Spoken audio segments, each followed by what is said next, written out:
Hello my friends, Matt here, and today I'm going to talk about a disc that you probably, if you're clicking on this one, have already watched a whole bunch of them about, but I am not good at making videos quickly. So even though I ordered this disc at the drop, like on the stroke of midnight, I just now finishing up the video. So thank you for tuning in. We're going to check out the Neutron Turbulence. If you know about this one, it is their Speed 7 overstable driver they just came out with. It has a distinctive drop-down top. Fun fact, and Jamie from Reptilian can confirm this, I have been wanting a disc that has this characteristic for control forehands for a long time with the drop-down flight plate. I've been talking about doing a 12-speed version of something like this with a Spirit-style wing for a long time, and everyone thought I was stupid. Well, Chad and Brad didn't. So good job, guys. Numbers are 7, 2, 0, 3.5. I actually had this one and a regular run that was 169 when I started making the video. You'll see what happened as you watch. But so they're really touting this one as a great control driver for forehands and backhands. Not the longest disc in the world because it's not supposed to glide very much, but I got the special edition one here. I think it's beautiful. And Streamline is kind of a cheat code in the market right now. So if they have a mold you like, they're made in America. They are less expensive than the majority of discs coming in right now.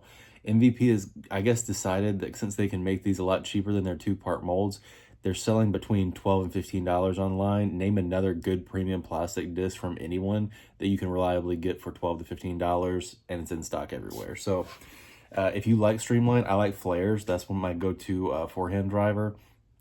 Check them out, man. They got some good stuff. A lot of flippy stuff, which is not my thing, but this isn't. And if you don't like flippy stuff, maybe check one of these out, or a flare, or a runway. But I got to throw this one at several different courses, including Pickard Park in Des Moines, Iowa, where the Discmania Challenge is now. And check it out, see what we think. Thanks for watching. All right, y'all. So starting out at Etowah, hole 1. Doing this low anhyzer line, that's my typical line there. It can't quite hold up to it and hits that last tree you need to beat. Trying it out on the cave hole. Keeping it low, torture it right by the pin, bounces up and around and rattling all around that cave. Over to hole 7, trying the little taken route over the edge of the bank. Gets up there and back down beautifully right by the pin. That was a really nice shot. Over to hole 14, going right over that bridge, flexing it out nicely and putting me circle's edge. Trying on backhand on hole 16 here, and it hooks up good, but the lack of glide kept it from skipping as much as I needed to really give myself the look I wanted. Going on the left side gap here at Deerfield, it actually holds over left too long and goes way longer than it should have. On 11, I kind of torched that one over, and it smacked that left side tree really hard. Doing hole 20 on a nice gentle hyzer, doing its like T-Berg thing there, skipping it up, almost going in the basket. Out at Calhoun, just kind of seeing if I can ace run this basket here. The lightweight one goes straight by and about 40 long. It doesn't take a lot on the forehand to get these longer than you would expect. And just about went in on this one, but it ends up almost in the parking lot.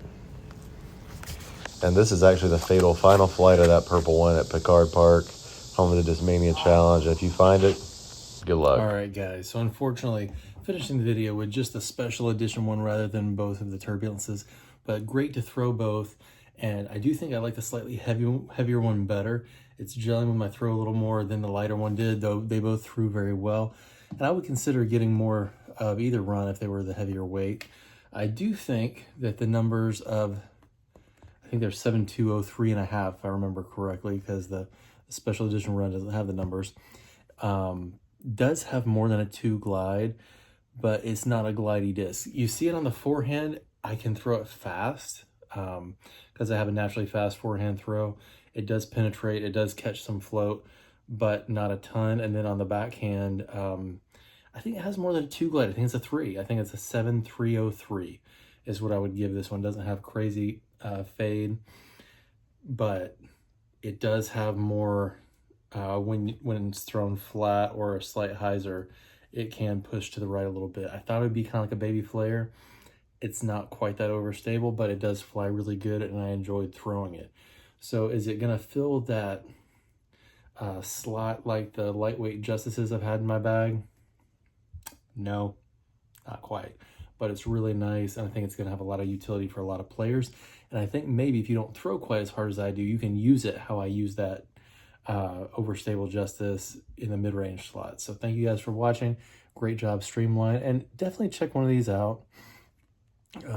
The fact that they're available for $12 to $15 online is just crazy. It's an amazing value, and Streamline's putting out some good plastic for that price. Thanks again for watching.